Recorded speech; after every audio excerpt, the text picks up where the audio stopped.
or they're flat out not good at, right?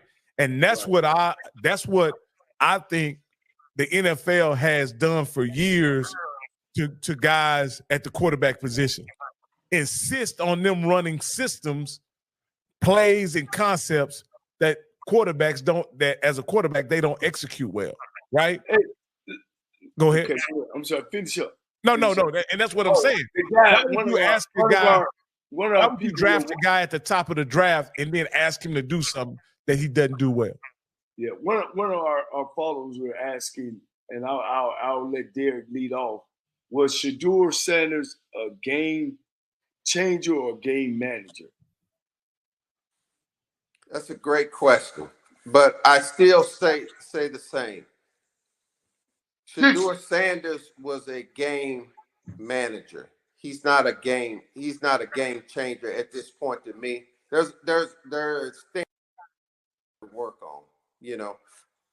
Do I think that he has every level of talent to become a game changer? Yes, he has the skills, but there are some things that I think that he can work on, and everybody always have something they can work on to help them get to the next level. And based on the way that I've seen him progress through the years, I think he's going to work on those things this summer and identify the people that is around him, know some of the things that he needs to work on. He's going to make those things to become a game changer. Well, I'll give you my and not necessarily on Shedeur. I think that the quarterback position is played upstairs up here, because you see so many successful quarterbacks. It ain't about size per se. I think it's played up here. Somebody has some background. Somebody. Hey, we got a caller. Please mute your background while you're on hold. You don't. Okay. No. Go ahead. Finish your Yeah, thought. but we want to make sure we get him in. But I think the game is played up here. Okay, at the quarterback spot. I think it ain't so much of your talent. I think being in the right system is important. But it's up here. It's all up here. I've coached some great quarterbacks. Derek is considered a great quarterback. Darnell Kennedy, who finished number 6 in the NCAA passing at the time back in 2000, is a great quarterback. I think Leon Murray, who I coached at Tennessee State, is a great quarterback. And three of them played in the same system, and all three of them had the same numbers. Derek at 2,900, Darnell Kennedy at 3,000, Murray at 3,000. But Derek only played in 9 games. They played in 12 because we went to the playoffs. One went to the championship, one went. So in my experience, I think it's the quarterback, and coaching has a lot to do with it. Rocky, I see so many quarterbacks that would excite you. They drop back, their primary guy ain't open, they make everybody in the stadium miss. Okay. And sometimes they either score, get sacked, or run and get a first down, and everybody say, woo, woo, woo, woo. But then when he start playing those better teams that can run just as fast as he can, and my quarterback, and the reason why I coached it so hard, Rocky, and Derek knows, I had a guy named Lionel Taylor. When I dropped back on 3rd down and 17, I better be ready to either go to that sail route, Rocky, which is about a 15 to 17-yard route, or to a post in. Right now, you know what I'm saying? I better not scramble out of there and try to run for 17 yards. That's what the defense wants you to do. Because they're going to come up and tackle you. Now you got to punt. You see what I'm saying? So what guys do is, and what they not being coached is, they drop back. If their primary guy ain't open, they duck their head and start scrambling and get tackled. So a lot of that has to do with that kid who's taking that snap, that coach or quarterback coach, whoever coaching, is in his ear or on his mind and say, it's 3rd and long. I got 2 options. Well, we got 3 options on the 62 route. I got the go route, give it a shot. I got the sail route. I got the post in. I'm not going to check down to my back because one of them 3 got to be open. Okay? So that's why and we all saying the truth. Yeah, it's a system you in. I believe it's the guy who's taking them snaps and being coached well to understand that where I'm gonna go with this ball. Is it my primary? Is it my secondary? Is it my third-dary guy? And most of all, D, I forgot to say, it's the right play. You got to call the right play to give him that opportunity to get a first down. Right. All right. Great. All right, we got a call on the line. Caller with the last 4, 1955. You're live on HBCU Coach's Corner. What's your name and where you calling from? Hey, Rock, this is Marvin. I'm calling from Jacksonville, Florida. All right, it's a pleasure to hear you and Coach Cole. Coach Cole, it's a pleasure to hear you talk about coaching. And I just wanted to hear your thoughts on John Rattlers running in the combine. Huh? He mumbling to me. I can't hear him. He's coming through loud and clear, Coach. Is it okay? Yeah, Coach. I probably call that Coach. I had a stroke about a year ago, but it's a pleasure always listening to you, Coach.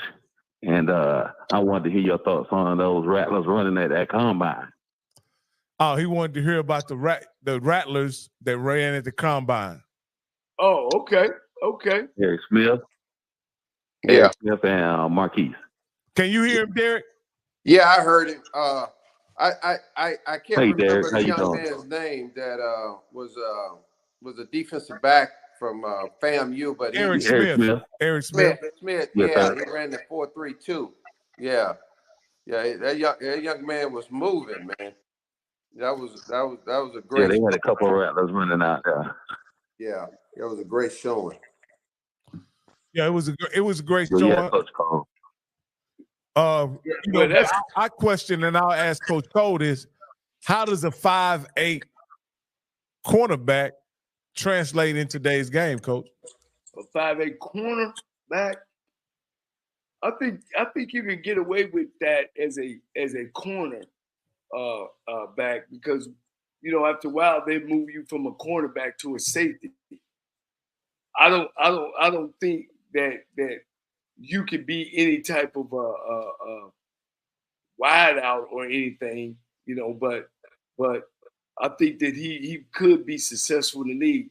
I think now, everything is tall and long guy. It depends on how long his arms are. You know what I'm saying? That if he would have success in the NFL. Well, what about you? What about you, Derek? What do you think about the prospects of a 5'8" corner? Well, I would just like to know if I'm drafting a guy that's 5'8" and he's currently a corner, can he play safety? Because if you think about it, the guys who have been small at that stature, the Blaine Bishops of the world, those guys eventually moved to safety and they were tough, hard hitters. At the corner position, it's going to be tough because, like Coach Cole said, the receivers are tall, long, and rangy. And it all depends. The guy could be 5'8" with 6'3" arms, though. And that makes a big difference. Okay. All right. Well, thank you for Marvin for calling in, man. We appreciate it, my brother. Thank you, Rob. Thank you, Cole. Thank you, Derek. Thank you, man. Hey, Coach, man. I wanted to get into our last topic, coaching, because I think you have a very unique perspective in this, Coach, of being that you were an innovator in some ways when it came to this particular aspect of coaching that exists now. And let me tell you what, Coach, Rob, hold that point for 1 minute. Let me read this off. Okay. At HBCU Combine, you had Eric Smith, who ran a 4.32. You had Travion Sherman Green, ran a 4.4. You had John Huggins, ran a 4.40 as well. Mm-hmm. You had Jason Hazel, ran a 4.47. and you had J. Vavion Morton, who ran a 4.47. That's moving, coach. That's moving. That's moving. So I want to make sure we give our people that information on our combine. So we got some kids that's running faster than guys that are actually at the combine, the big combine. But go ahead, coach. Start with your question. No, coach. What I was talking about is we're talking about the transfer portal, and today Charlie Baker, who is the president of NCAA, in an interview with ESPN, stated today, and I'm paraphrasing here, is that he's not for any change in the current transfer rule, right? He doesn't suggest that the NCAA make any changes, nor does state legislatures or federal or Congress make any changes to the current rules. He also went on to say that coaches, have freedom of movement as well, and the players are, they want freedom of movement also. And I just wanted to get what's your thoughts about the current situation with the transfer portal, and and what does that do how does that change coaching, or how does that impact coaching moving forward? Well, I read the article on it, and he's for the players. Ain't no doubt. He's for the players, and he stated that he's talked to coaches as well as talked to players, and players feel that if a coach can run out of his contract, then why we can't run out of ours? Which makes a point. My thing is about the portal. It's hard for you to establish. It's gotten harder for you to establish a program. I don't think that you're gonna see a whole bunch of turnover from players as well as coaches. Everybody is running for the bag. It ain't about the game no more. It ain't about camaraderie and team, each accomplish more. It's all about the bag. It's all about how much money you make. It's all about me getting somewhere where I can play. Now, will it have an effect on the college football? Yes. The same way it has effect on the NFL. You know what I mean? Whatever team that you can, and the only thing about the NFL is that I can cut you. If you don't like it, I can cut you. More so in college football, you ain't got to worry about cutting a guy. He can leave. You know what I'm saying? And the difference between playing in the NFL is you playing with men. It's a job. It ain't about emotions. It ain't about, hey, rah, sis come by, let me get a college degree. It ain't about that.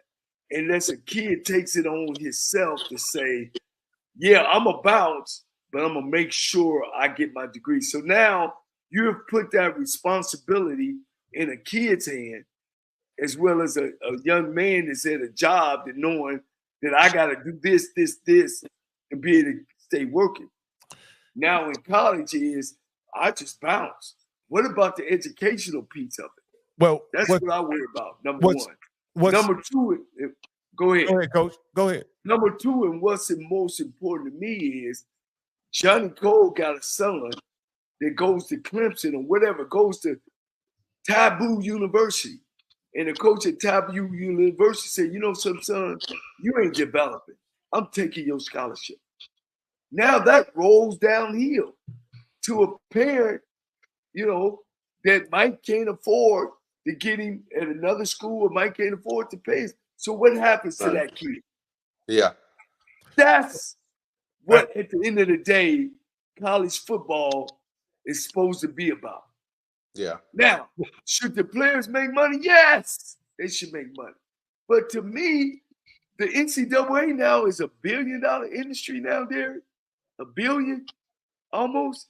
You can pay every player that lines up not only to play football, play any NCAA sport and put a number out there where they can make money. Well, in doing my research about this topic, I found out a few things, right? So I believe it was 2017, 2018, maybe even earlier.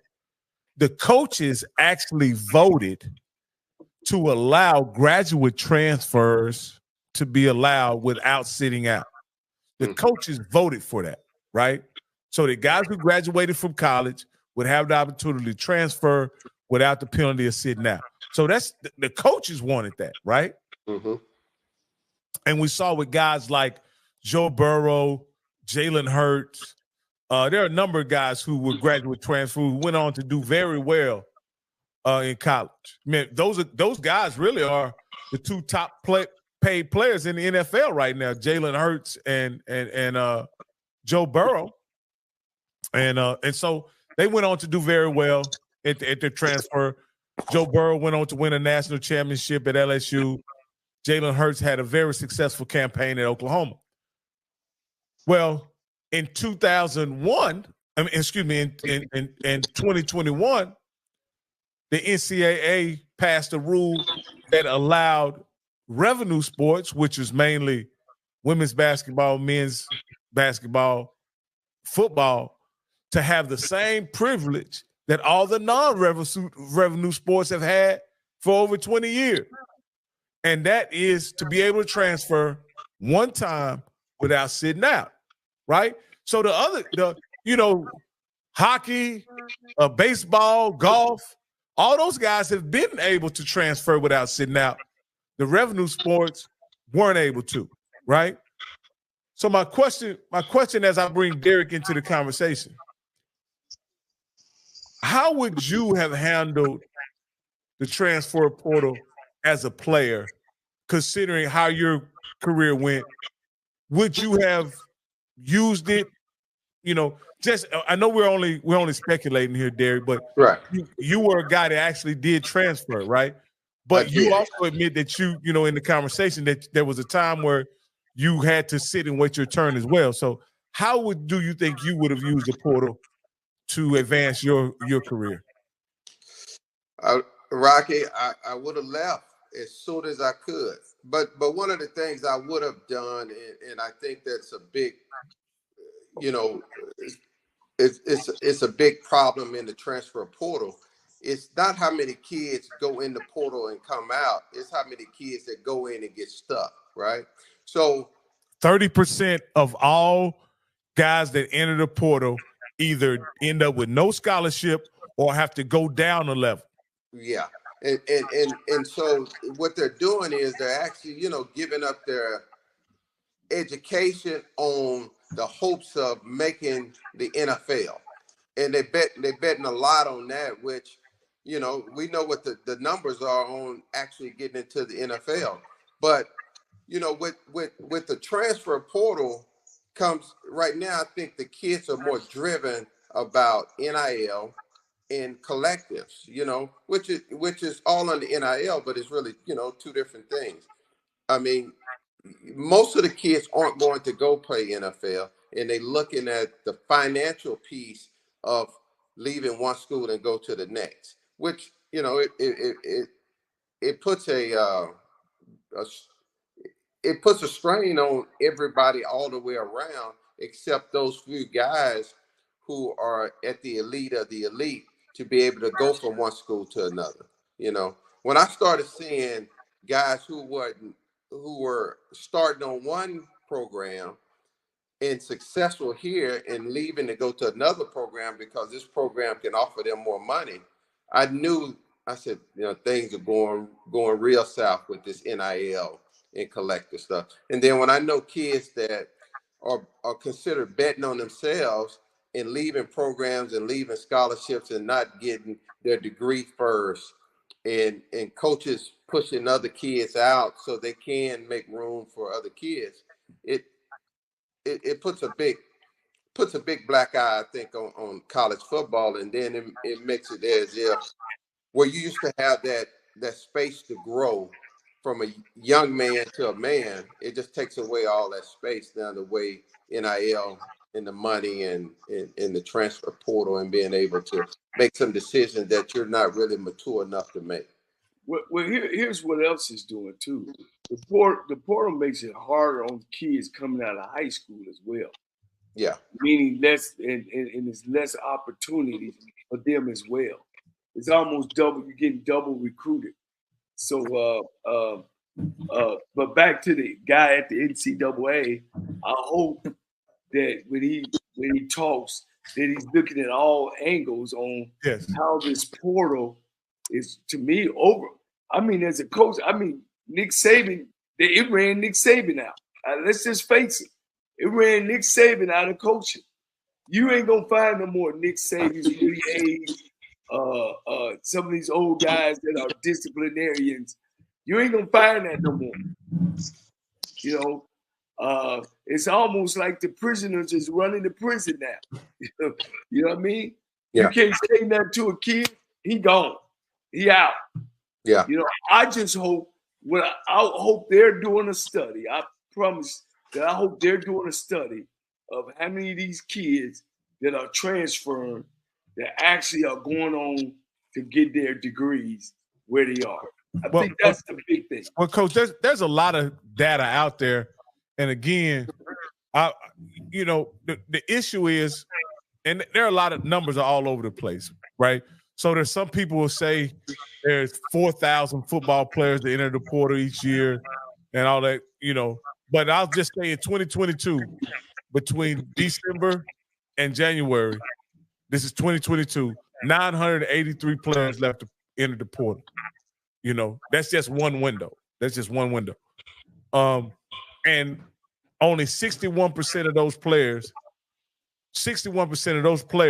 ended up either stuck in the portal or going back to the school that they was originally at. You understand what I'm saying? So that means that the portal is really working for about 40% of the players, Coach, that enter the portal.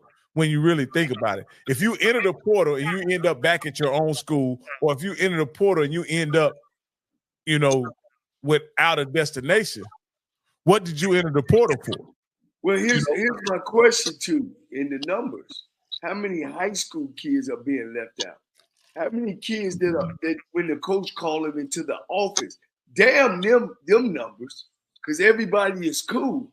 I want to know the numbers that's hurting the kids. How many kids are losing their scholarships?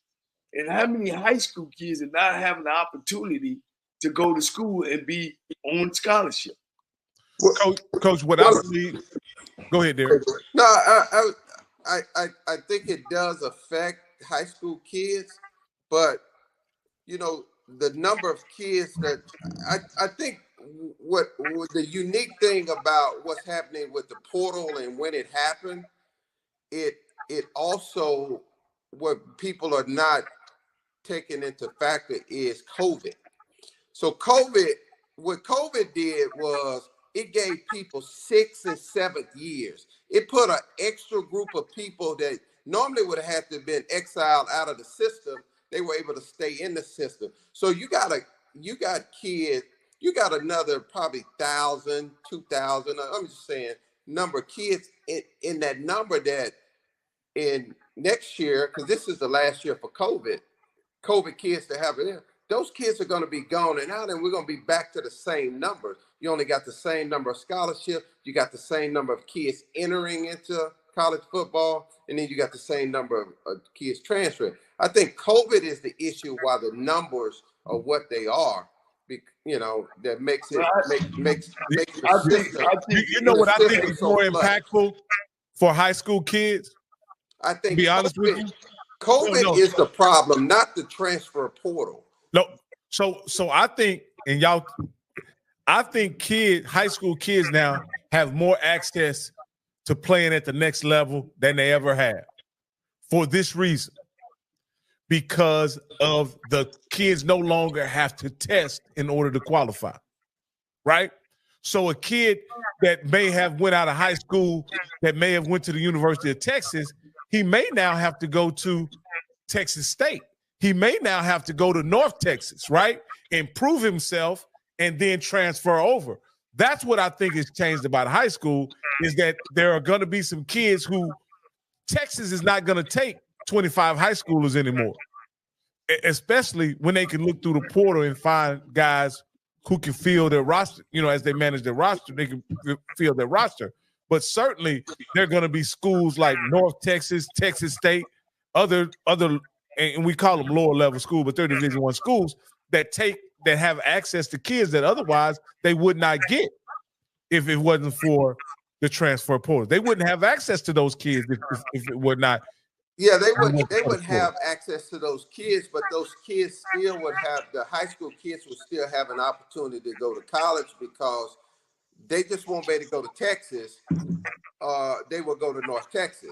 But I'm saying with COVID flooded the market with more people in there than we had spaces for. And so with COVID happening 3 years ago and these kids getting, that means 4 classes of graduating seniors were affected by COVID and a kid staying one more year. I mean, I have a daughter that played Division I soccer. And you had kids who got a medical red shirt year versus COVID. And then they looking at, okay, they're on scholarship. And then the NCAA did not allow for more scholarships. They kept the same number of scholarships, but they had more kids flooding the market than what they gave scholarships. I think y'all all what y'all said is correct. I'm taking it to another level as a coach. All right, I'm sitting as a coach, and I need to get me some transfer kids. Now, it used to be where you had to write down everything on getting rid of a kid. If he's a knucklehead, if he wasn't getting his grades, yada yada. Now, and you couldn't get rid of a kid on his physical talent. Now you can just knock on his door like the NFL and say, "Give me your playbook," because I got to create room to get me some portal kids. Are we on? So yeah. I'm taking out off that page onto this page. Because what happens to those kids that don't develop like you wanted to or don't develop fast enough? Now I gotta knock on your door and say, "Give me your playbook," like in the NFL. Mm-hmm. And this is not a job. This is about getting an education. What about them kids? Them the kids that I'm concerned about. Yeah, I agree with that. That's a great point. But you said though. You said I'm saying because I have a point to make on that is coaches have a number. Every coach on every level have only so many scholarships that they can give, right? And so within that, within having said that is, they're only going to be able to have so many spots regardless. So whether it's a portal kid who take that spot or whether it's a high school kid that take that spot's going to be taken. But that means that there's going to be more kids. When that spot is taken, that means there's a spot open somewhere else because there's only so many number of kids that are going to be able to come into the system. I go back to COVID again. COVID flooded the system, which pushed kids out. On top of the fact that the transfer portal came through. Transfer portal wouldn't be as effective in affecting high school kid had it not been for COVID. That's my point. Because that spot that transfer portal from the kid from North Texas took and went to Texas, that left a spot open at North Texas for that high school kid. You know how they do at church, Derek? Hey, coach, you the coach. It's your room. It's your room. Yeah. Every year you get 30 initial scholarships on the 1AA level to sign. You get 25 on 1AA level. So you got to create. So let's just say 30 kids leave. You can only bring 25 in. Coach, you're saying the same thing. You see what I'm saying?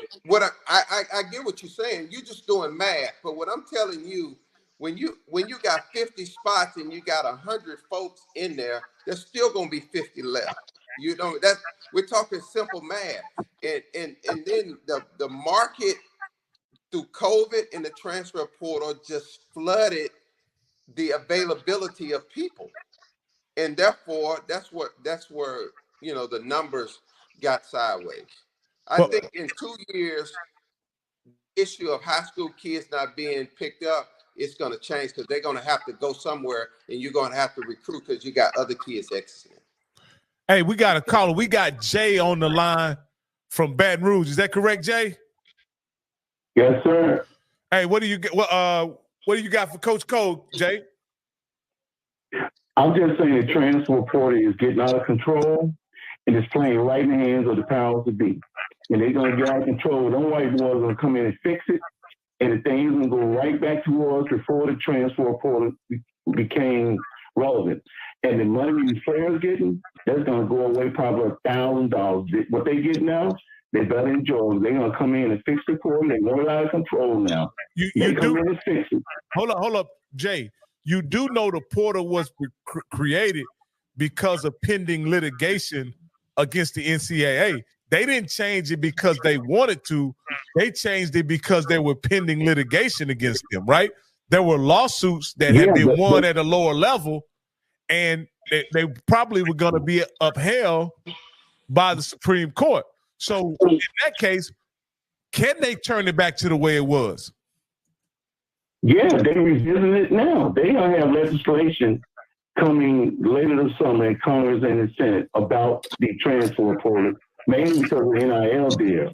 And they want to where none of these Power 5 players will go to HBCU or any other FCS school. That's coming in the pipe. Just keep your eyes open. Okay. Jay says keep our eyes open. The portal rules are changing, and then we're gonna go back to the old system because the good old boys don't like all them black boys getting all that money. Hey, look at here, man. This is the reality, and this is from my perspective as a fan and as a businessman. Yeah. I'm in favor of the transfer portal and freedom of movement because it's more like the open market, the marketplace. And players get if a coach can take advantage of their success and their abilities and their talents, I think players should have the right to do so to the fullest of their ability as well. Again, most of these guys will only be able to make money playing football while they're in college. After college, most of those guys are finished with football. And I'm glad we're at a day where those guys can go out and make not only them some money, but make their family some money while playing football at a school that's raking in millions. Agree. I agree. You know, again, does it change? You know what I think though, and like I told you, Rocky, I care about the kids. I think all that's good. I just care about the kids and the parents that somebody comes up and knocks on that kid's door, and because he hadn't developed fast enough as a player to take his scholarship. Yeah. I believe the NCAA make enough money to say, okay, son, you can either stay here and we'll continue to pay you for your scholarship. But coach, I mean, I think we probably need to look into that because I know on the soccer level, D1 soccer level. See, that's a non-revenue sport, Derek. But go ahead. Yeah, I know, and that's what I'm saying. That's why I said they have to look into that. You know what I mean? I mean to really, you know, to make sure that is the case. You know, and you would know that better than I would, but I know in non-revenue sports, I should say. Right. Well, again, that's. Hey, I don't know. Did Derek come on earlier when you let him know that non-revenue sports been doing this? Yeah, no. We're not talking about even going into the transfer portal, having being a parent of a child that went through the transfer portal. You had to sign that you were foregoing your the financial wherewithal that the The university athletic was aid. giving you The athletic when aid. you got into the portal. Yeah. You had to acknowledge that in and writing. Derek, They couldn't just take your scholarship regardless. and Rocky, Derek, Derek has a wonderful family.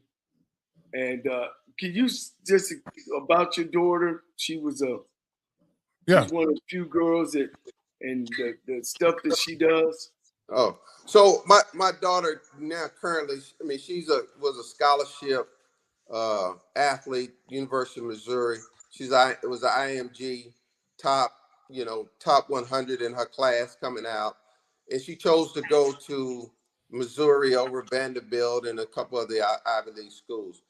And her time at Mizzou, she was there 2 years, and things just didn't work out for her, and I mean, not to go all into what all happened, but it Right. just wasn't a good fit. And she decided that she didn't want to play soccer anymore. She wanted to come home. So she came home.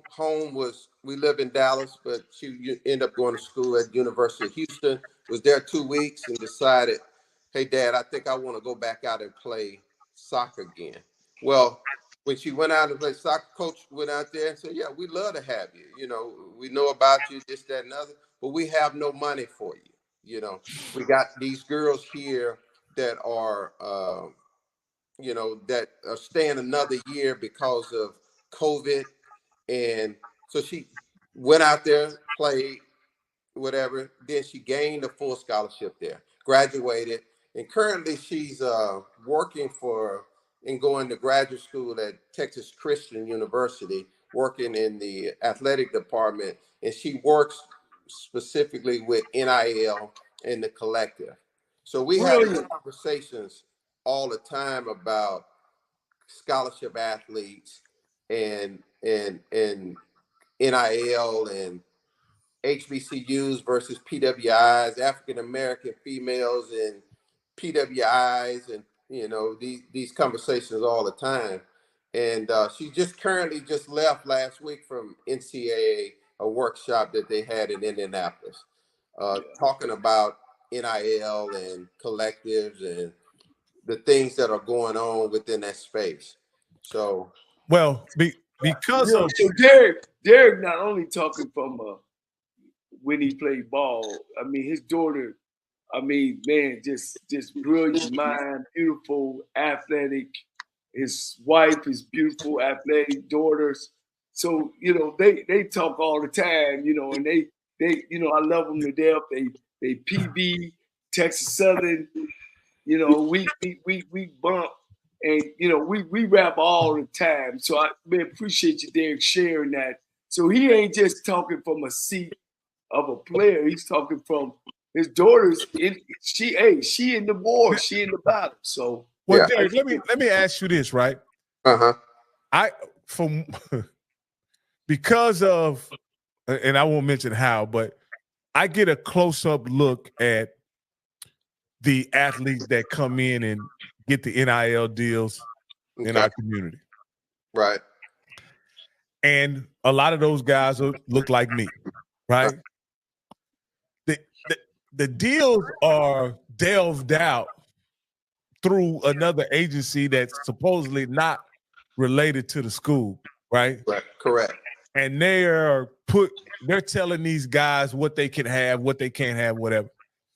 And it's something about it, Derek, that doesn't seem quite right, that they have to go through this particular entity in order to get compensated. They couldn't just go out as individuals and find their own. So the way the NIL works is two pieces to it, right? You have the collectives, which is when Deion said Nick Saban is not talking to me, he's talking to his board, he's talking to his donors, he's talking about the collective. That's a whole pool of money that coaches, the athletic director of the collective say, hey, look, we got $1 million, and the coach can split that $1 million within the players he wants. Now, the schools cannot directly go out and get NIL deals for for the players. That's why on the NIL deals, you have these companies, these marketing companies now trying to represent kids, to these young athletes for us getting into marketing deals, you know what I mean? And so they are getting a percentage of that, which is different. The school does not directly handle NIL deals. Well, my question is, when these kids go into these meetings without representation, without their parents, to get whatever money is available, what are they signing away? Like, I want to know, what are they signing away? Well, When they sign up with these collectives. That's the part. Yeah, that's the part where that company who is representing them to get that deal is supposed to represent them as an agent. And they making their fees out of that. It's just like an NFL agent or. But there are no parents. The student doesn't have an attorney or anything like that. Most of the kids are 21 or older anyway. Or you in most time you're 18 or older. In most states, if you're 18, you're an adult. You can make your own decisions about what. But that's not okay. Yes, they are an adult, Derek. But are they skilled in negotiating these kind of deals? No, they're not. They're not. Of course. And my question to you is, Derek, and this is just my cynical nature. Yeah. These kids are being ushered in, signing these deals, no parents, no representation. Could it be that they're getting taken advantage of by the school and the collective? Well, not by I wouldn't say by the school, but I wouldn't say by the school or the collective, but I think they can be taken advantage of by the person who is giving them some money, and they may not be getting all the money that they could get, but that's just representation, and that's with anything in life, that if you don't have the best representation, you know what the court system is like. You know what I mean? The best representation is usually the one who get the best deal. You know what I mean? If I was 21, 18, whatever, and you told me to sign this document, right, and I'm going to get $20,000, I probably would sign it. And I'm not reading it. But I think we're in a day and age. You have to know where there's money and there's one individual to another individual, that can be distrust. And if I make money off of you and save money off of you, then that just means that I make more money. You know what I mean? So yeah, there are. That's why representation is so important. But you can have a parent sitting there, Rocky, who don't understand marketing, don't understand advertising, don't understand the worth of their kid, and be taken advantage of. So that's why you have to have a good representation. Yeah, well, like I say, the game is so crazy now is because one thing about it, the coaches can't talk money. You know what I mean? Yeah. The coaches make that clear that they can't talk money.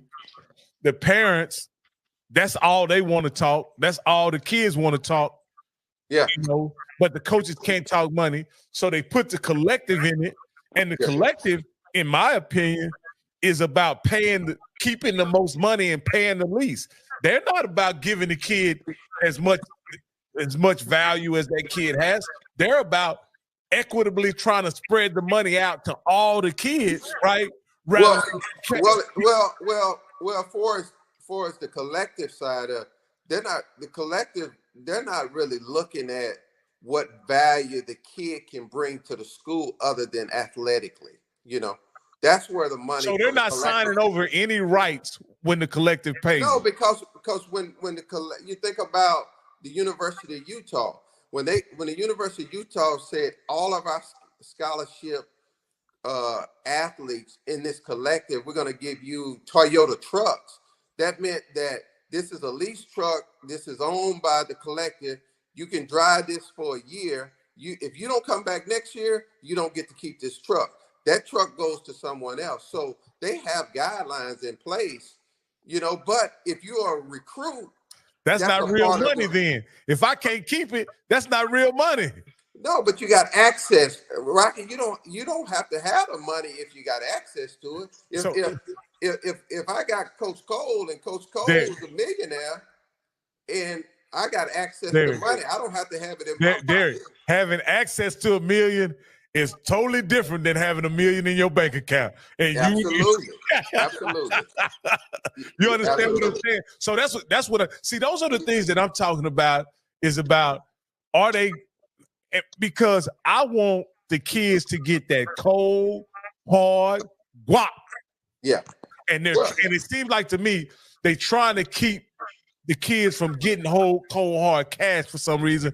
They trying to put benefits and incentives around the services or the, you know what I mean? Right. And I think these families, you know, and I know, these families could really use some cold, hard cash. Yeah, they could. A truck is nice, but I can't send my mama no truck. I can't send my mama no money from. Well, you know, and I'm sure schools like Utah and their collective, that's not all they're doing, but okay. That's not all they're doing. They doing some payments. Trust me, they're doing some payments, because you can't get the athletes now without giving the payments, you know. And these kids are, I mean, these kids now, you know, with this collective, man, some of these kids making $200,000 and $300,000. So did you believe it when Matt Rule said it takes $8 million to get a 5-star quarterback? Oh, Rule is at Nebraska? Yeah. He said 1.5. That's the going rate. 1.5 million for a quarterback. Yeah. Yeah. And Wow. I believe it. Wow. Is that annually or for the 4 years that he's there? Well, most of the time you think about it, it's probably it's going to be annually, because you got kids reconsidering draft status and collectives, and whether or not I know a guy personally who is probably the top 10. He would be considered the top 10 point guard in the NCAA right now, right? Mm-hmm. He may go second round, or he may go overseas. He's considering whether or not he's going to come back and play another year of college basketball, because he's being offered more money than he would be guaranteed to go play, to take a chance on being a second round draft pick and getting cut. Wow. I'll just go play another year in college, and I'll make more money that way. Wow. Those are the decisions that these athletes are having to make, you know. When, you know, like you're saying, weighing the option of one more year of college, because I got this one last year, or either taking my chance and going overseas. And Derek, and before we wrap up, because I think for the elite guys, for the real elite guys, the 1%ers, and that's what I like to call them, the 1%ers, for those guys, the calculation is easy. You go get the money. You know what I mean? The 1%ers. But for that second tier players, right? Those fringe players, those fringe guys who have a chance at making the NFL, I think those guys, if they are stars, should always stay another year in college, because I think colleges provides the platform to them to be compensated better than a free agent or even a rookie deal, to be perfectly honest with you. I agree with you wholeheartedly. You know, those are hard business decisions that those young men and, you know, young women have to make. You know, you got Angel Reese, you got Paige Becker, you know, these women in basketball, they're making that decision that I'm going to stay in college, and I may stay in college so long that when I finish, I have my PhD, but they're going to make more money than the WNBA, you know. I completely agree with you on that. Yeah. I completely. Hey, it's a no-brainer as far as I'm concerned. As far as when you talk about women's sports, there's no reason to go if you're a star and you're cashing in like Angel Reese, and there is no reason to go. Yeah, you know? not at all. I mean, you know, because you're not going to make that kind of money in the WNBA. You know, it's just not that. You know, you can't say it's not for them to say it, because they're going to be looked upon. And college stars, Style, and this is the honest to God truth. College stars go to the NBA to disappear. Yeah. I mean WNBA to disappear. Exactly. Yeah. You know what I mean? They no longer are relevant once they go to the WNBA unless it's an Olympic year. You understand? Right. If it's Right. not an Olympic year, those guys are largely off the radar. Whereas Angel Reese and Caitlin Clark, they're box office right now. Yeah. Yeah. Absolutely. Absolutely. Wow. Yeah. Wow. Hey, Derek, man, I really enjoyed the conversation, man. We didn't had you on here a long time. And I want to thank everybody who stayed tuned with us, man.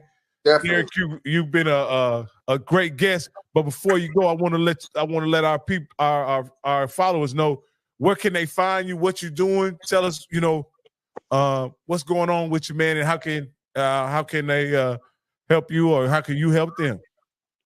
Well, hey, I first of all, man, anytime that Coach Cole is doing something, man, and I can be a part of, man, especially with the game of football, I tell people all the time, watching football with Coach Cole is a different experience, because he brings such knowledge to the game and a perspective that you just can't get even as a longtime player.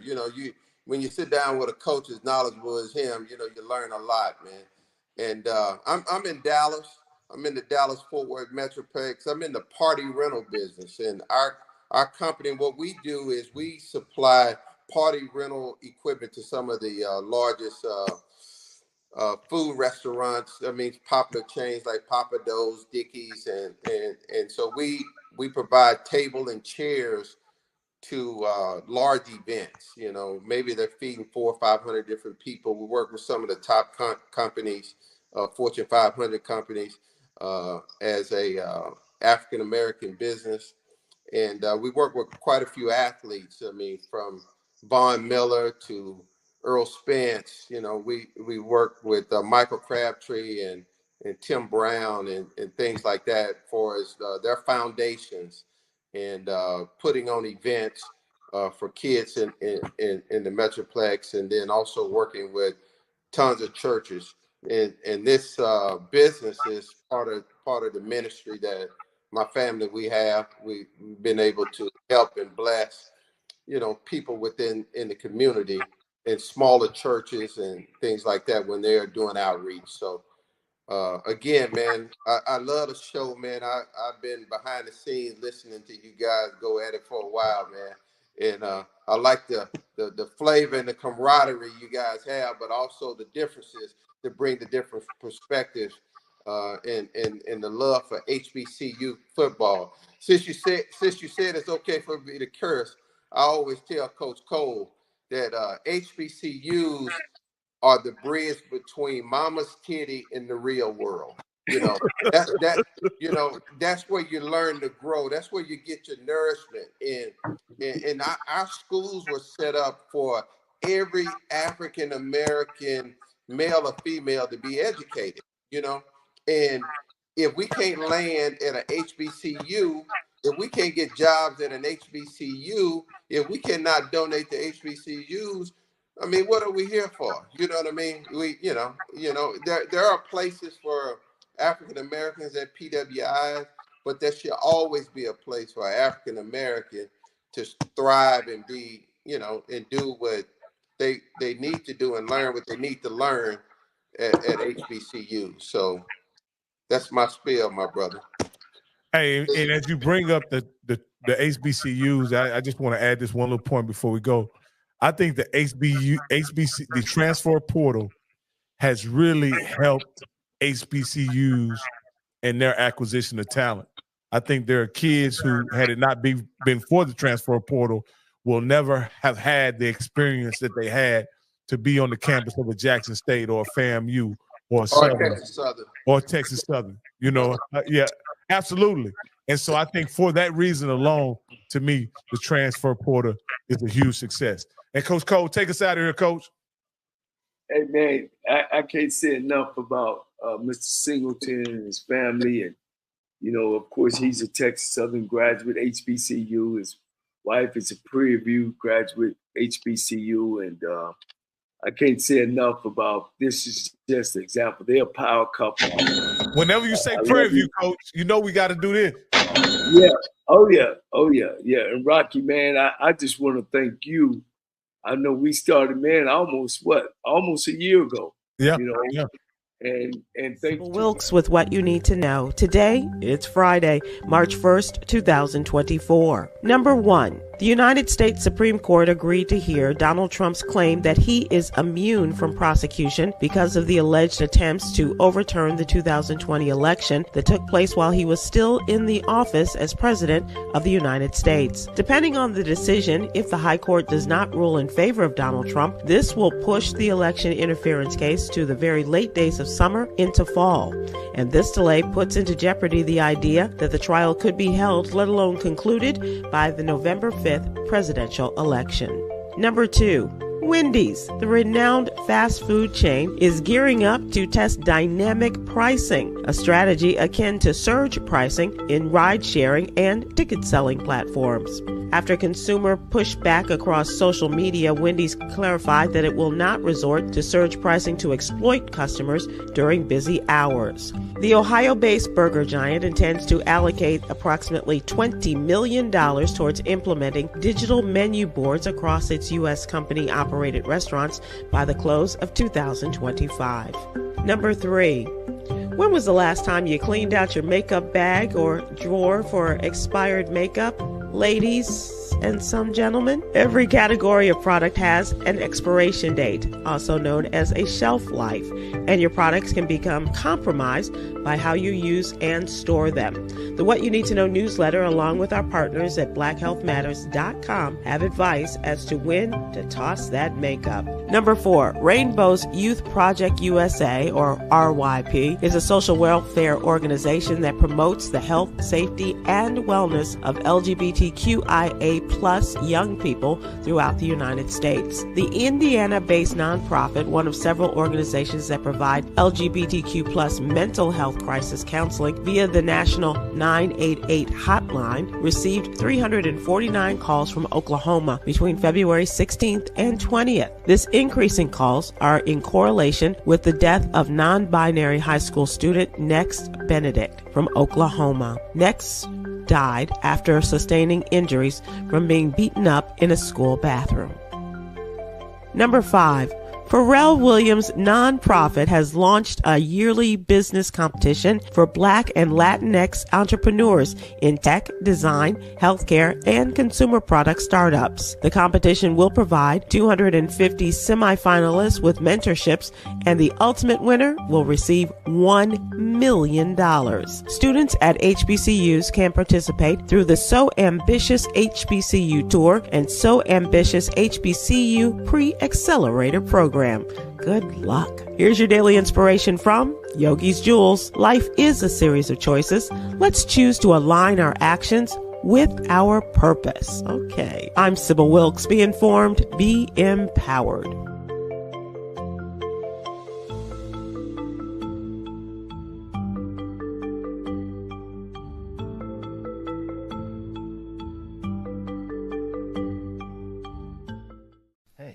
My name is Danny Wilson, and I won $500 on the lunch break with AJ Jones.